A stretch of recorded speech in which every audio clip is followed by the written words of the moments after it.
forgotten the fires?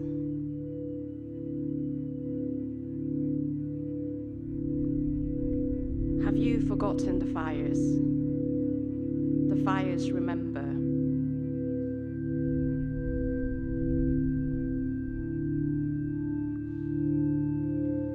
Have you forgotten the fires? The fires remember. I sit next to an elder whose hand is scorched into a clenched claw.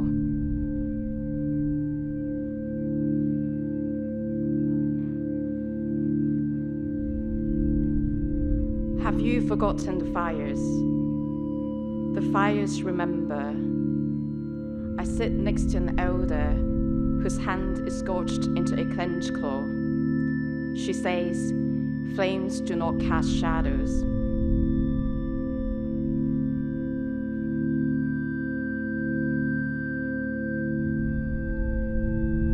Have you forgotten the fires?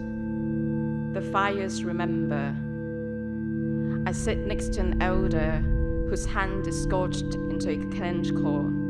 She says, "Flames do not cast shadows." She never says so, but I need somewhere to place the memory my body rejects. It is hotter than what is visible, therefore blue. Derek Jarman says, "Before you turn blind, the world turns blue." Blue is drumming in my arms. Blue is drumming in my arms. Molotov cocktails manifest what is bottled up.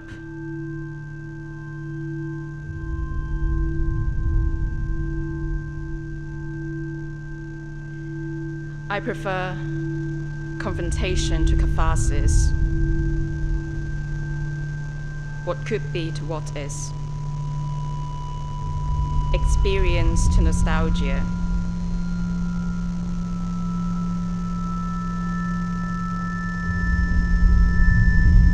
I'm about to touch the fire inside me and find the fire you touched.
What do you do with a stone? Lick it, crack walnuts, find more and pile them up. In 2019, a monkey broke a glass enclosure with a stone in a zoo in China. After the act, the monkey stepped back and ran away. Perhaps it looked surprised. Perhaps it was more curious than rebellious. Perhaps it was more intelligent than other monkeys in the same captivity. Did others follow suit before all stones were removed? How do we tell motives and instincts apart? I do not want to conflate or understate the bond between living things.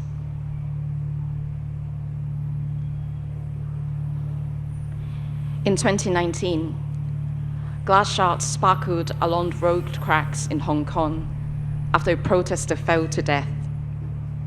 Roads were unpaved to build brick henches, an architecture of the furrow. Bluntooths ticked, ticking to reveal the sand beneath. So this is how the city is built, on the determination to own destruction. When the traffic was paralyzed in general strikes, with methods like walking in and out of train doors incessantly together, or moving furniture onto highways and bridges, the streets became a TV. A sofa at a crossroad looked inwards at thick crowds. A lady cried on her way to work, "Why are you doing this?" A seething black creature pointed its many scraped fingers at her. "Why don't you understand?"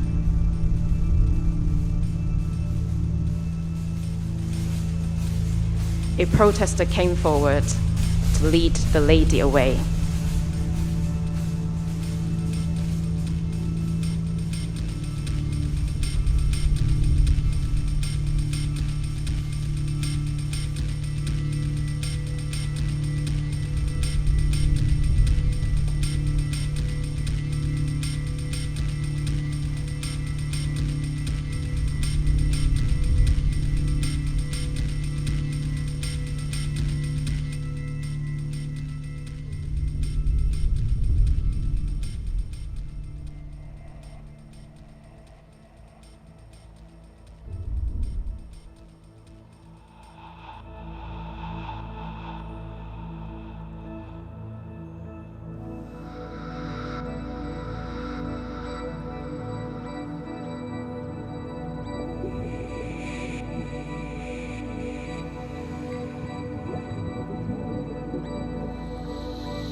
What separates me?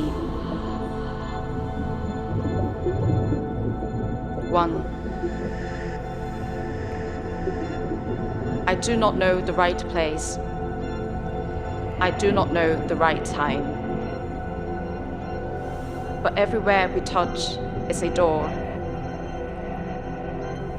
Synapses crackle, chain reactions in place of easy fixes.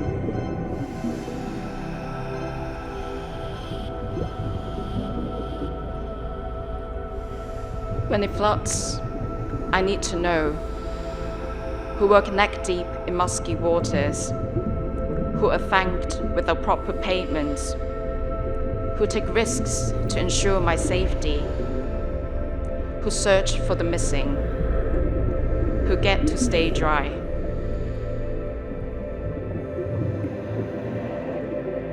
In my usness, I need to be held and helped before I could hold and help.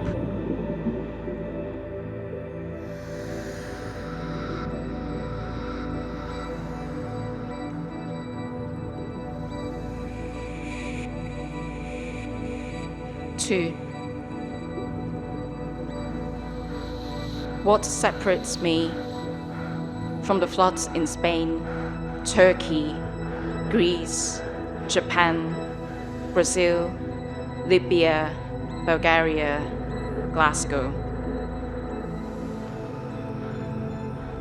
3 friends in Hong Kong answer by rafting through the drowned city on a water-filled barrier.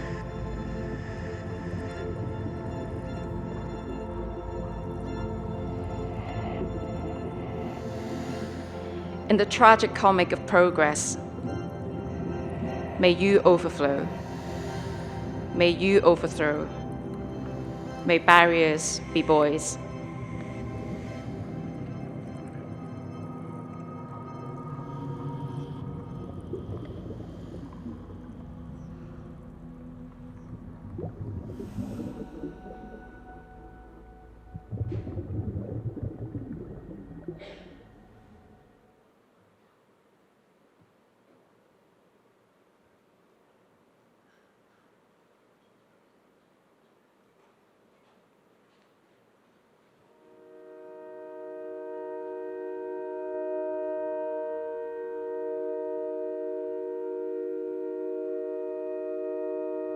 限制之下，我最想做嘅嘢係遠離一啲我覺得唔 make sense 嘅人同埋事，可以自己隨心所欲咁樣過日子。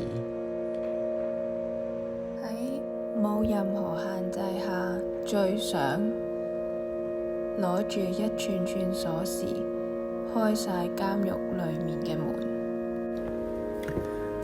一部分應該會係而家咁。我想每日都瞓到自然醒。有一樣一直好想做嘅嘢，就係可以喺香港度擁有自己嘅空間啦。咁由細到大，我都好想開書店嘅。咁細個嘅時候就成日都蒲嗰啲大嘅商場書店啦，譬如即係 Page One 啊咁樣，就會喺嗰度坐多個鐘。咁之後再大個啲之後就開始 When emancipation comes, what do you want to be? In October 2019, in the middle of daily mass protests, a key opinion leader in Hong Kong asked, 香港重光後，你想做咩工作? When emancipation comes, what do you want to be? 22,000 people reacted to the post. Some said they would open a zoo, give out free meals, resurrect locally sourced products, start a snack business where loud scissors are used for cutting Cheng fan, best served on greased paper and steel plates. Some said they would tend to small farms, promote music therapy, learn to speak Cantonese properly, display helmets, gas masks, fluorescent vests in the museum, join our currently unestablished army, build local monuments, foster care, a cinema where you could bring your own food, but you won't, since the food we sell will be so delicious. Some said they would resume the pursuit to become a sports reporter, a toy shop owner, a writer, a tram driver, a comedy director whose jokes are so funny you will laugh until your bones shatter. A researcher dreamt of working without supervisors or principals, who actively denied the political potential of the university. Others wrote that they will legalize gay rights, abolish the police, not have to worry about consequences and punishments every day, etc., etc.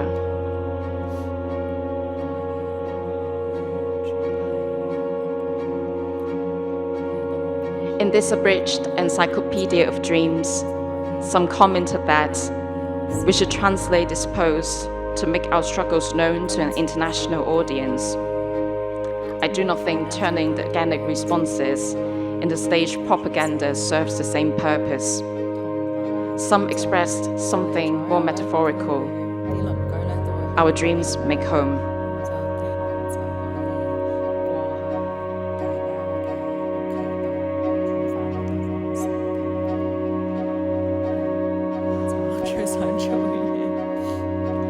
This is one of the moments when the collapse and progress of our home city went hand in hand.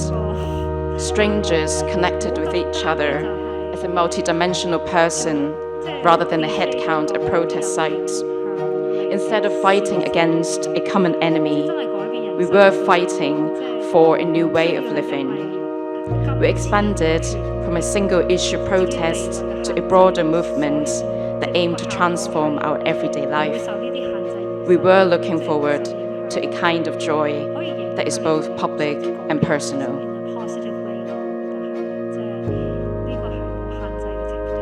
Protests were ways to rehearse that joy.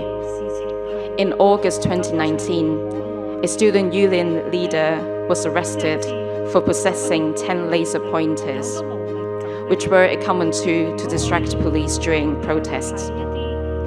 In light of the arrest, more than 1,000 civilians attended a stargazing gathering outside the Space Museum. They waved laser pointers. Technicolored light beams wriggled across the dome-shaped museum. Songs erupted. People sang and danced to, among other songs, a Digimon soundtrack that I grew up with.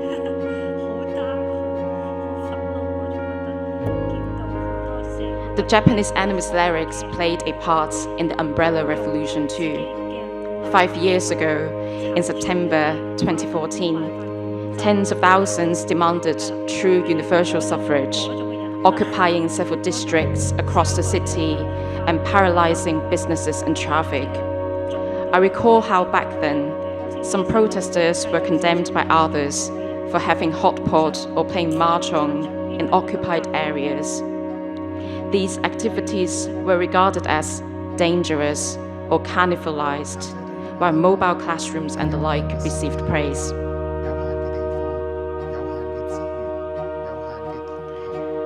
Public perception to having fun amidst protests has since become more supportive. The stargazing gathering, in particular, proved that Hong Kong arrived at another point of departure. When power structures fail, we will reinvent our inherited expressions.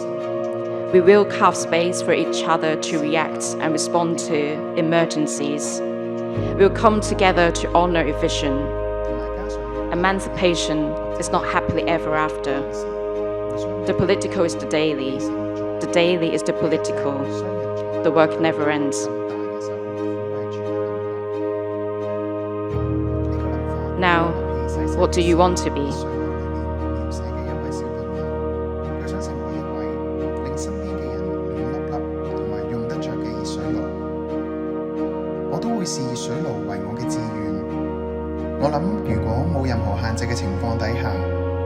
呢位小朋友都會諗過變做孕育住人、事情、物件嘅地球。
Muscle memory. Courage is a half-remembered song. You are the notes. How we brush shoulders at a bar, then outside headquarters.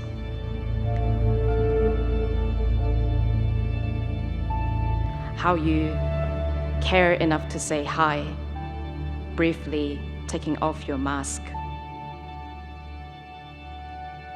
how we trespass mountains, hedges, highways, how you push twigs to make way, so I, marching behind you, won't be slapped in the face. How we dot and dot open fields, homing our horizons. How lonely it is to choose, yet you make it less so. So I choose to be brave, braver and braver, over and over again.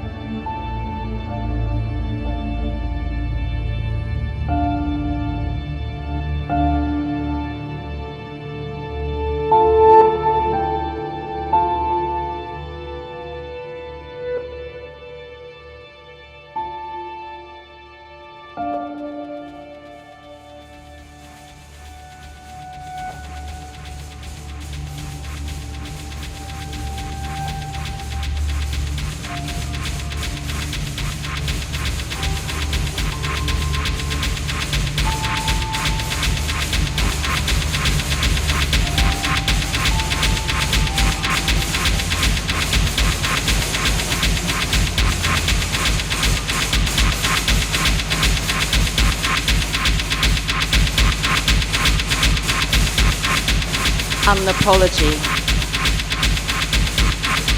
To utter an apology. They refuse to be exemplified, idolized, martyred, victimized, viewed as the one and only. They refuse your hope for salvation. They refuse nihilism for a position of privilege. They refuse the refusal of responsibility. They refuse self-preservation before the law. They refuse the imprisonment being spinned into a precautionary tale. They refuse to not debate at the court's ceremony of oppression. They refuse to leave justice unseen. They refuse your apologies for how they have suffered for you. They refuse to let suffering become the only point of connection. They refuse to see suffering as failures. They refuse to see reality as a projection of fear. They refuse, which is to say, they pour back, they flow. They believe in our respective rhythms in cultivating accidents. They believe in introspection as much as revolution. They believe in acting upon informed decisions. They believe in what else is true. They believe in moving away from speech so as to see, to stay in the now, where the past and future multiply. They believe in organizing. They believe in mutual aid, however we can.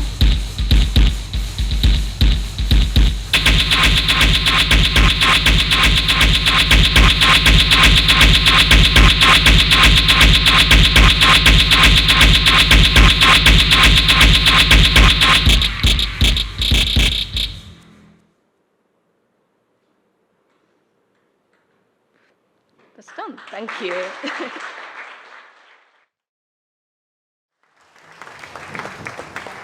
My name is Patrick Errington. I'm going to be sort of chairing a little bit of a discussion. I'll have a brief sort of, I've got a few questions. I've been making notes sporadically as we've gone through here. But I have some questions and some things I would like to speak with our two performers about. And then I'm going to open it up to questions to you. So have some questions. If you've got things, hold on to those. And I'll also be taking questions from people online. I'm terrible with technology, but we'll see. Hopefully I can manage that. But yes, first of all, wow, okay, I want to just say a quick word of introduction about our two performers here today. So Dr. Pippa Murphy, as you probably read online, she is an award-winning composer and sound designer known for combining orchestras, singers, and instrumentalists with ambient soundscapes, electronic music, and creating bespoke sound palettes. She's done incredible work all over, from theater to orchestral work, and you can find more of her work on Bandcamp and Spotify and all the usual sort of musical places. Please do check it out. There's an incredible variety of work there. Cheng, meanwhile, is a poet from Hong Kong, currently based between Edinburgh and London, and I think Edinburgh seems to be winning, potentially. Yes, playing for the home crowd audience. Her pamphlet, she's published work all over the place, but she's just released a pamphlet last year. Was it last year now? This year. This year. Still this year. Yeah. Still this year. Tapping at Glass, which came up with Verb. Oh yeah, I wrote it down. 2023. Which explores womanhood, multilingualism, and psychogeography. It's an incredible pamphlet. Do check it out. I believe the links are available through the website, so you can find a way to buy it there. Both of these two incredible performers, getting them together to work together like this is really exciting. I think it's great to have arts that are engaging with each other in these sorts of new ways. And I want to begin, actually, just by giving you kind of an open chance, both of you, to speak a little bit about the process. Tell us how this came to be and how it developed as you worked through this.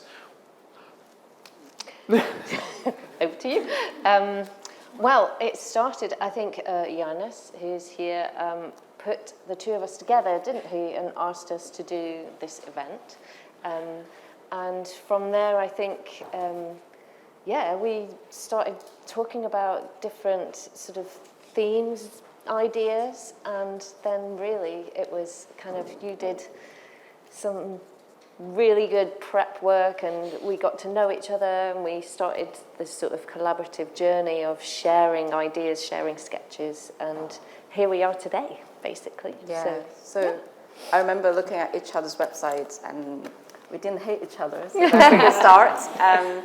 Is the mic working actually? Oh, sounds like it's working now. Yes. Oh, yeah, sorry, let me adjust it for a bit. Yeah. So you were given this brief, or essentially a lack of a brief, a kind of open space to just go and create something. Cool. At first, okay, I'll just hold it. It's for the online audience. At first, we were given the themes leadership and governance and social participation, and I'm like, do I look like someone with these qualities? And I really freaked out. So I dragged on for 2 to 3 months without writing anything. And then people reached out, people be like, okay, send me something right now.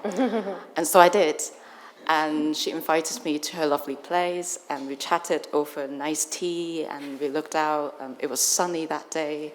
And we talked things through. She asked me about like what I'm not sure about, or her position as a musician or as an international audience who potentially has never been to Hong Kong.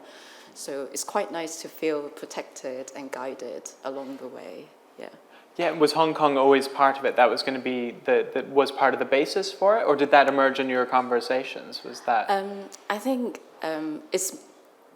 Hong Kong is the emotional core of all my writing, just because it's a city that I was born and raised in, and also so many things have happened over the last 5 years, and it's a city that is also quite global in nature, so a lot of news get out, and it has this influence. And also when I came to Edinburgh, I studied at University of Edinburgh, and for me it was just like a very sheltered but nice and nourishing kind of circle that I dipped into. So I thought maybe I could just combine some lived experiences with what I've been reading here. Cool. I'm interested that this idea of like leadership and starting things out, and the fact that you chose, so you weren't given like you had to start with poems and then follow on with music. That was, when did you decide that was the way that you wanted to work? Was it, Pippa, were you going, give me something to work with, I don't want to start this? Or Tim, were you going, I'm going to lead this? Was it, thank I think it was very much a case of, okay, here's some different ideas. I mean, obviously, sort of Tim was leading on the, and we looked at different themes at these points, or it could be this, or it could be that, and through a process of sort of talking, I was just encouraging kind of to see some more and to putting it together. So, yeah. Hi. So, and I also think Pippa's profession as a musician really helps, because I think a lot of times lived experiences are a mix of different emotions. It's very confusing, but the job of a musician is to try to sculpt like emotional landscape. So people will ask me questions like, so what kind of emotions are you trying to do here? Is there texture, a sound, a mood that your words are trying to arrive at? And that's very nice. It's a very nice thing to hear, to try to push through the confusion of real life. That was, so that was sort of going to be my next question, was in building this and in responding, I guess, to the poetry. One of the things that I think about a lot with poetry is a language that sort of heightens the musical qualities of language inherently, right? Like language is sort of evolved from music.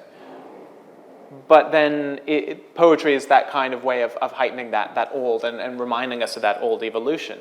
And I wonder whether or not, like when you're writing the music in response, are you interested in the rhythms? Is that the starting point for you, the sound textures? Or are you going straight to sort of the meaning? Because obviously meaning becomes hugely important in these poems. And there are a lot of facts, there are a lot of like real concrete images and facts and things in them. Yeah, I think we had, most of our discussions actually were when we got to sort of the next stage, which was we had some words and we had some sounds and we had a kind of palette to play with together. We were really keen to be quite specific in each of the different pieces as to whether we were going to reference real sound or whether it was going to be resonances or what does blue mean to you, what does blue sound like, what does it feel like? And so we had lots of discussions about that were directly related to the poem, but obviously not kind of okay, and then this bit we're going to, you know what I mean, like so follow through there. Yeah. I like this idea of resonances, right? And working through a kind of responsion, like responding in the sense of back and forth thing, not just one that produces something which leads on to the final product. So did you, when you were doing this, were you like giving music and creating music sounds to go with the poem? And then Tim, did you have like changes to the poems as a result of hearing the sounds, hearing the soundscapes?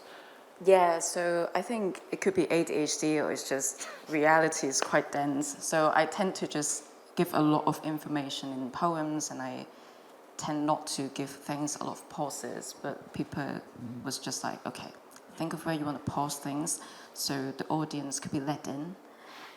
And that really helped. And I started kind of changing shapes of poems, started putting slashes in places where I should stop a little more. So...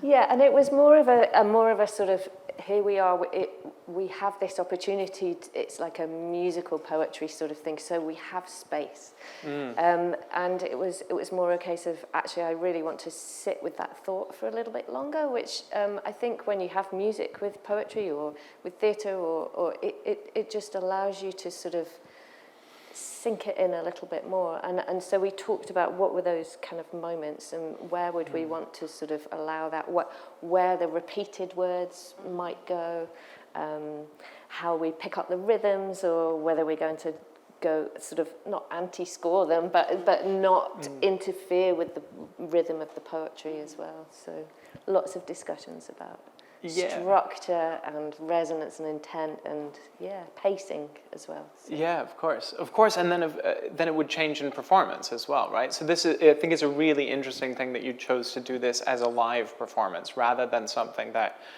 like, you could imagine this being pre-recorded, and it will be, and it's definitely worth checking out the recordings. Everyone, absolutely encourage people to do that. Yeah. But there's a really different thing about being in a space, and I think that goes to this idea of resonance, that spaces resonate differently when there's people in here and people with different energies, different kinds of attentional stances in the space. And so how did you find, I know we were talking backstage a little bit, trying to go through the nerves. It's difficult, it's hard to get ready to do this thing, but how did it feel in live performance? How was that?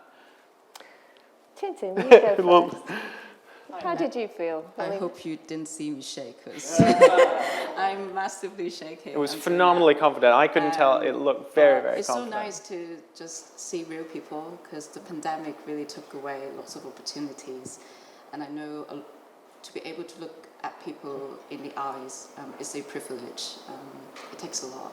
So I'm really grateful to see some of the faces here, and that kind of helped me anchor myself a little bit as well. So if I chose your face, yeah, it's not personal, it's just accidental. Okay.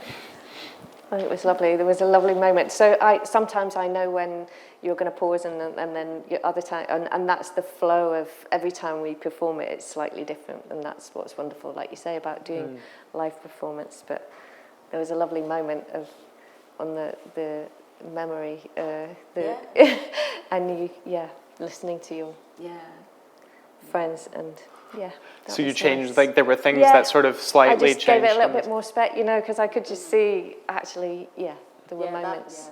Hearing friends' voices really made me feel relaxed, although I did force them to send me the recordings.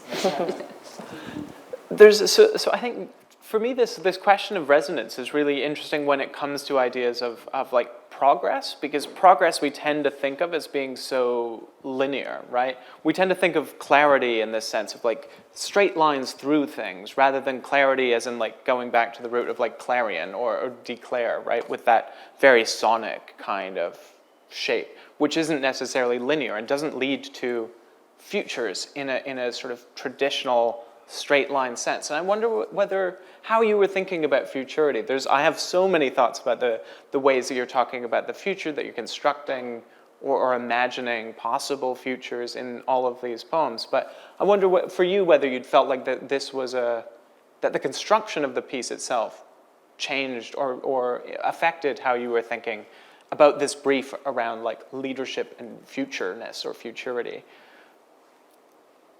I don't know. It's a big question. I'm sorry. I was like, saving. I'm giving you the easy ones first. But I mean, I think it is all about collaboration, and I think it is. I also collaborate with a lot of people that I've collaborated with before, but this is the first one that we've collaborated on before, and I think it's such an important sort of part of continuing to have dialogues and creative dialogues and working, it allows for discovery in some ways. There's something like, I think the worry about the linearity thing is you're always, what you're aiming for, and that like your options are either you get it or you don't. But this sort of collaborative making where you go, the brief is just make something around this, and you discover things, and it's you are actually getting a real back and forth with people, rather than necessarily the traditional I'm the leader, I direct things, and you do sort of what I'm saying, right? Did you discover things when you were doing this? And were there instances where you felt like, aha, something came to light out of the collaboration? I remember, so usually my attention span is really simple. When I know that I need to work on a keyword, then suddenly I would see that keyword everywhere. So I remember reading my friend's Facebook status. He's a university lecturer, and he kind of just rambled on how future is the word that institutions like to use to help us overlook the problems that are happening now, the material conditions of now. And I think of that a lot. Like our parents, for example, would be like, okay, you focus on what you're doing now, you suffer now for a better future. But usually that's just an excuse for people to manipulate you, for people to obscure what you really wanting to do in life. And I remember reading this wonderful book the book is called Experiments in Imagining the Otherwise. And obviously I forget names, and I have it written down here. It's by Lola Olufemi, and there they talked about how the concept of time being linear is actually a colonial construct. A lot of cultures actually regard time as something in various shapes. Think of it as a spiral, think of it as like something that's very atomic, like the present moment is a seed that contains the past and future, and how are we going to make sense of all of this if we break the linearity in the face of like really overwhelming facts and disasters, and will we be able to find some hope, to find some strength to push through? And I'm really interested in that because we were talking backstage, I was like, I don't really see a future as a person who works in the arts. I'm struggling to find it flat, but to be able to kind of just, think of future not as something that you need to accomplish, but something that you could find traces right now, or you could construct the future with your renewed knowledge of the past, and that helps you connect with other people. And for me, like that's a kind of progress that I would like to see in myself and in bigger institutions, hopefully. That's a really beautiful thought, and it goes to this again, like looking through the future, right? Seeing through the present to the future means you negate the present, rather than trying to actually materially change the facts or the conditions of the current world. And I think that's for me, it was a really important part of the poems themselves. Like I think you have this really interesting work in which you're bringing in so many facts, right? You're sort of, without like poeticizing in a lot of ways. A lot of the time, it's pretty straight sort of factual reporting about the monkey breaking the glass, those sorts of things that you bring in. And was that sort of the same idea, that you're trying to find future through the sort of holding together of facts, or restating of facts, or bringing facts into the poem? I just think facts are really beautiful, especially like scientific facts, like flames do not cast shadow. Itself is a poem.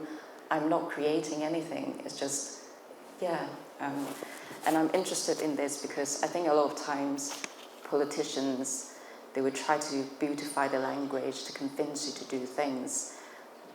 They will use a lot of adjectives, and I try not to do too much of that. I want the facts and the experience itself to convince you that this is something that you should pay attention to, rather than me prescribing a quality. I hope I'm making sense. Yeah, that absolutely makes sense. Sorry, I don't know if my mic is working now. There we go.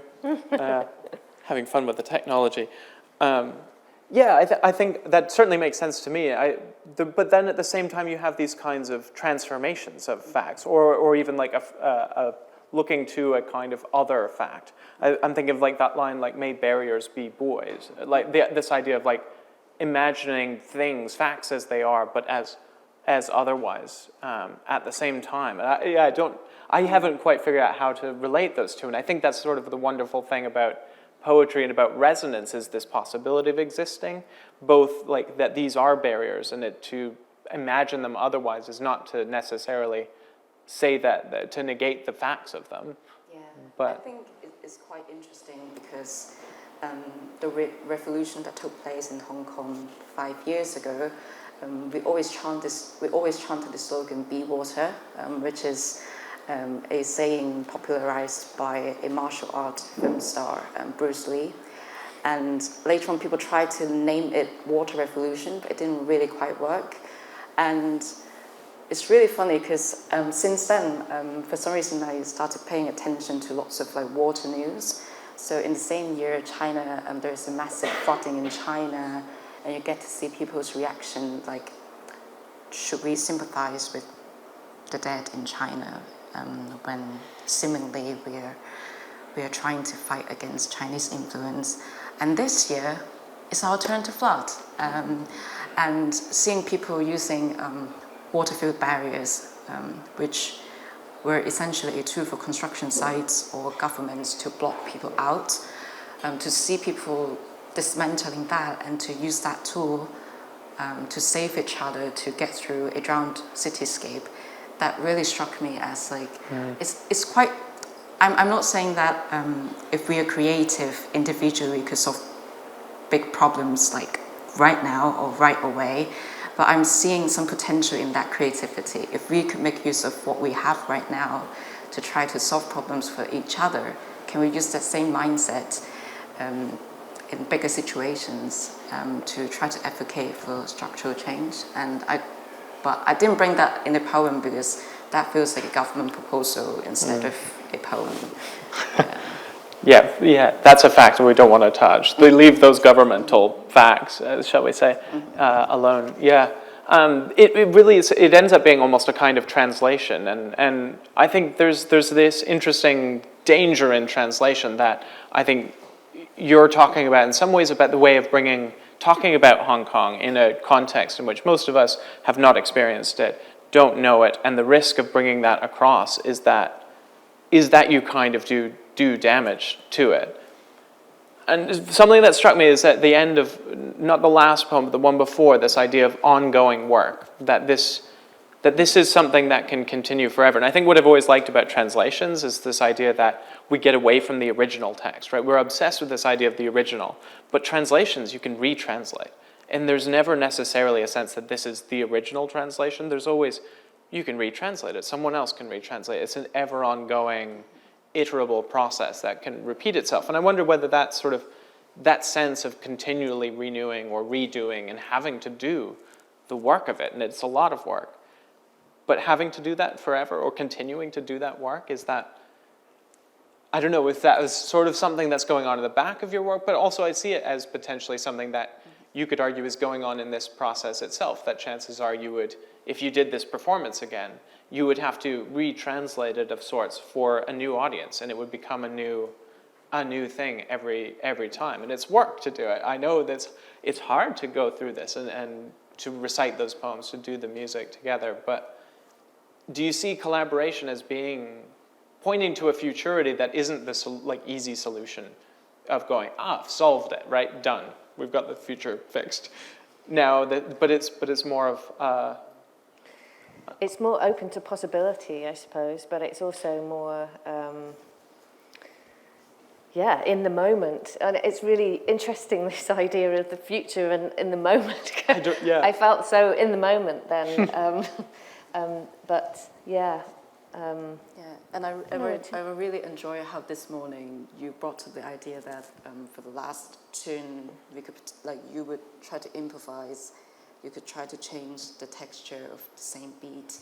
And I freaked out, but then I was like, okay, I need to be faithful to what I was saying in my poem. So, and I think the idea of the work that never ends, when you put it in the context of music, it's really interesting, because essentially music kind of has to end, or music kind of has to contain silences for music to work. And I think by using that medium, and also by using words, and we are kind of trying to figure out, so this is a work that never ends, but how do we regulate it? And I kind of wish to see more of that.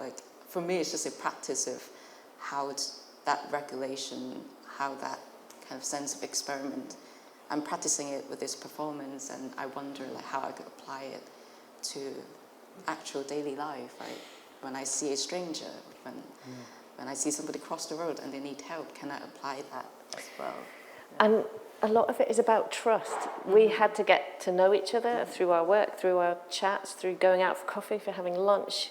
And I think, as part of the importance of a performance is, like you say, when I slightly change something, you trust it. You went with it, and I think that's an important part of all of that. It kind of throws you, but you're okay, kind of. Yeah, and I think that's trying to bring it back to the topic. I think that's a lot of official organizations are missing, just to look at the person that you're working with as person, not just focus on the task itself, but to spend time to ask each other, how are you?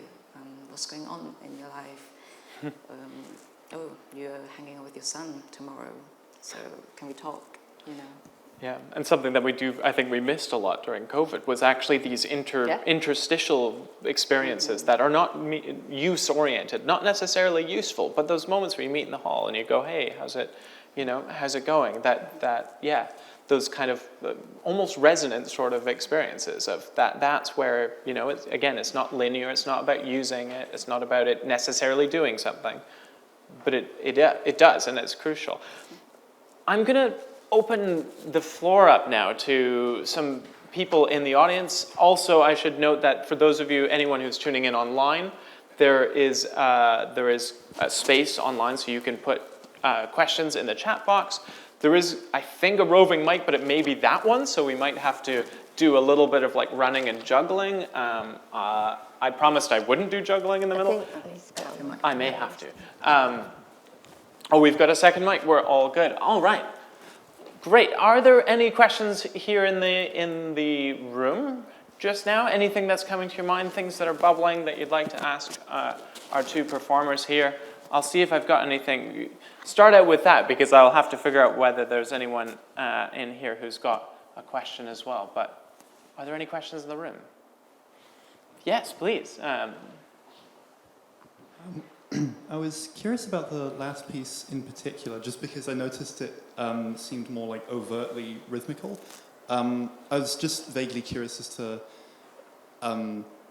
so did you initially start with the track and then write the poem sort of on rhythm, or was it more the other way round, in the sense that you noticed an overt rhythm in the poem that you adjusted to the track? I'm just curious about that last one, really.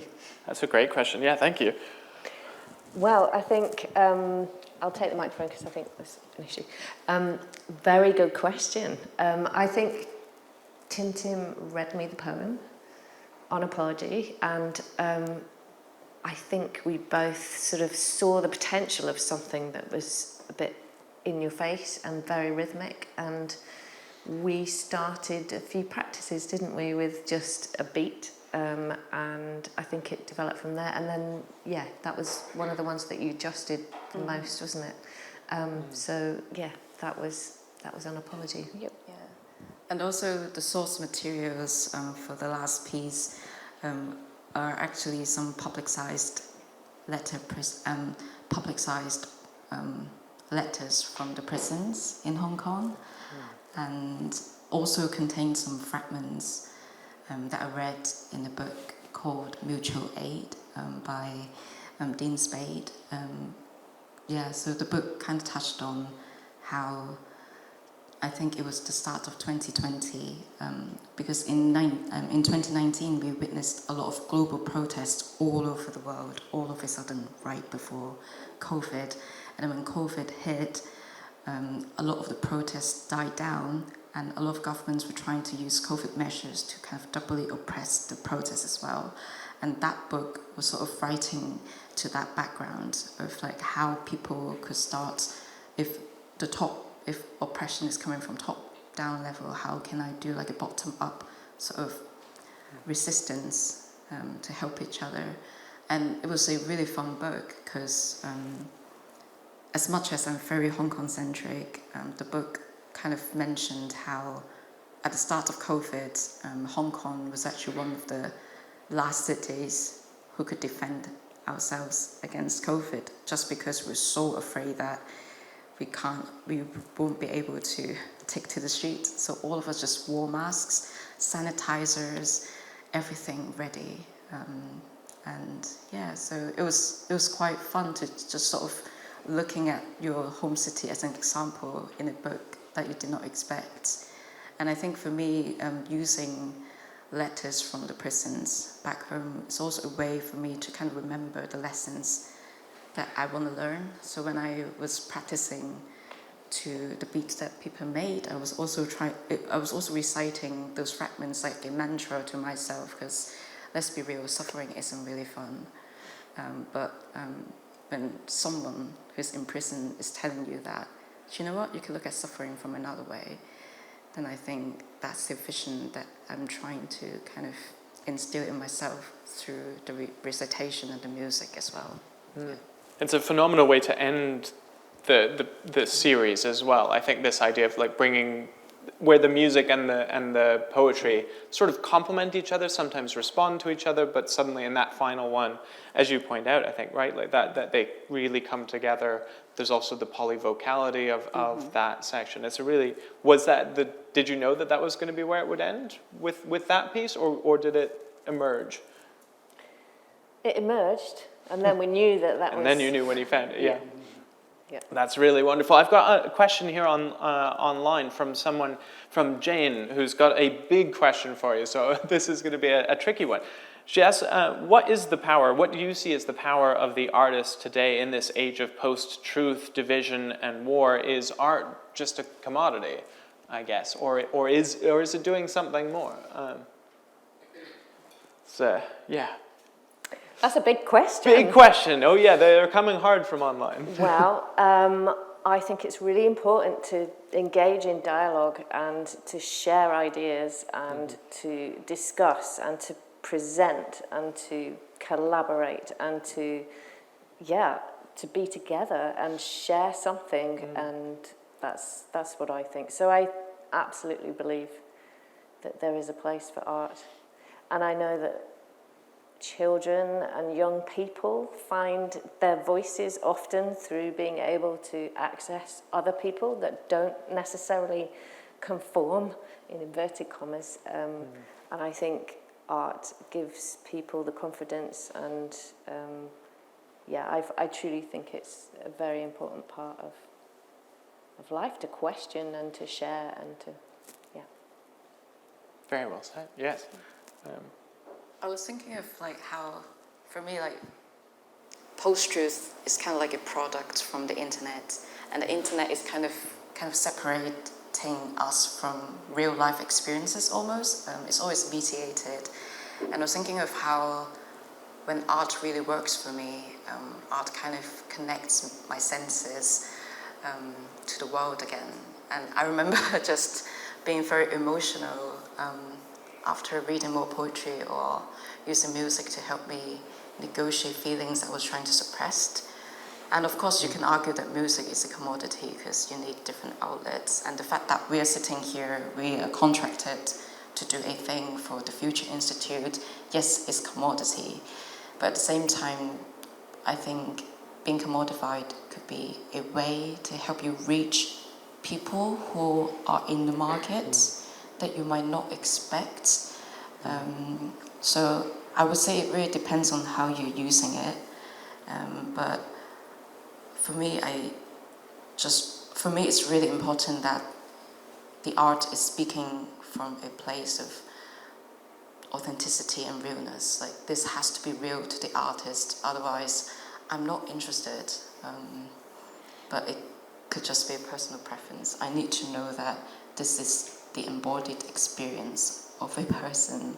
This is a body that has gone through things, and I think this is why I'm very interested in the intersection between protest and art, because in protest, bodies and bodies come together. You could feel the air change when people scream, when people march. The vibration is passing through that, and I think art is similar in that way. Yeah, there's this collectivity, this coming together, this resonating together in a space like this, I think, and the body is, I think, crucial as well. Yeah, you're talking members of a group or members of an orchestra, is to refer to them as hands, as if we are all part of the same body. It's a really great response, thank you. Are there any questions in the room? Yes, please, at the back. Sorry, just hold on for the mic so that we can... Sorry, we're making people run. Thank you so much. There we are. Hello, my name's Alistair, and I want to thank you for the performance. I came here, I suppose, principally to be entertained and to hopefully go away learning a little more than I did when I came in. What you've done for me tonight is to give me an emotional response to your poetry. And I think that's what you should want to happen. As one Scottish United Kingdom resident to a resident and citizen of Hong Kong, I'm not empowered to make an apology for what we have not done to support you in the recent troubles. But what you've asked me to do through your poetry is to ask myself the question, when emancipation comes, what do I want to be? I didn't think I'd be asked a question like that tonight, but I'm going to go away and reflect on it a lot more than perhaps just to give what I intend to do to you tonight. When emancipation comes, what I want to be is a citizen of a country that stands up for the oppressed, stands by its treaty organisations that it belongs to and the treaties it makes on behalf of other people. So you've started a little fire in me, and I don't think I'm the only one in this room. So thank you. You know when the audience says things are more beautiful than what you could put. But thank you, because like recently, so many horrible things are happening in Gaza, and I particularly remember a slogan: when one of us is not free, none of us is free. So, and I do think that what I could provide is a big mix of lived experiences that are not just my own from Hong Kong, but I do think that especially through the internet you see lots of similar happenings within different historical backgrounds, and people are still trying, still struggling to help each other to be free. And I think for me that's quite a beautiful thing to see almost. I forgot the words that I wanted to say, but I remember in 2019 when we were using different news strategies, and you get to see the strategies being used in the States, Belarus, Thailand, all over the places. In Barcelona, everyone is trying to replicate like how we could provide support for each other in emergency. And I think maybe that's a necessary learning curve for everyone who consider themselves as a citizen, no matter where you belong, I guess. Yeah. Thank you. That was, really wonderfully said, a very great statement. Thank you so much for that. I'm always reminded that emancipation, back, like the original sort of back in the Latinate word actually just means to change hands. Mm-hmm. It's not necessarily about, it's about being well attached rather than pure unadulterated freedom, right? Mm-hmm. We have to choose which things we want to be attached to, and I think this is about rethinking those attachments and what things we stand by. Is there we've got time for about one more question from in the room, although that is also a really fantastic spot to end on. But yes, we've got one more. Thank you. Yeah, please. Sorry, that's you. Yeah. Oh, yeah, waiting for the mic. Very well done. So I was just wondering, when do you decide that the work is finished between you? Did that come at the same time? How does that realization that work is finished arrive? I think that's a very good question. I think you should answer first. I think the answer to that is at 6 o'clock tonight the work was presented. And I don't think the work is finished. And, I think we will be discussing this afterwards to see kind of, where it goes from here, or are we going to re-perform it? Because, like we say, we're almost just started the journey in that sense of the future here. Yeah, and also I was sending the draft to my friends 3 days ago because I wanted help, but I was so bad at asking for help. And then my friends were like, okay, so you talk about helping each other a lot. Okay, what's next? How do you help each other? Like, what would come of it? Can you kind of just splinter the poem? Can you just kind of splinter the poem a little bit more? And I was like, okay, that's a good question. I'll be able to do it maybe in 1 year's time. Because, I don't know. Yes, I know I need to help. I need to get help. I need to help others. But I don't know. It really depends on who I meet and what will happen next, what I read in the news. So, it really never quite ends. But it's good that the performance is helping it to take its first shape. So that's a great question. Thank you for that. Yeah. Just watch this space and we'll find out more. What happens next? It's an open-ended thing. Well, I think that is, again, a really great spot to end this on. Can I just say a huge thank you to the organizers, to the Futures Conversations series, all the people that have worked very hard, backstage, people like Alice Carr, Fraser Pringle, Giannis Kalkonis, Lewis Williams, and everybody at the Futures Institute who make these things happen. To all of you here in this room for coming to join us, to resonate with us in this space, and most importantly to our two performers, to Tim Cheng and to... Please give the performers and everybody in this space a round of applause. Thank you.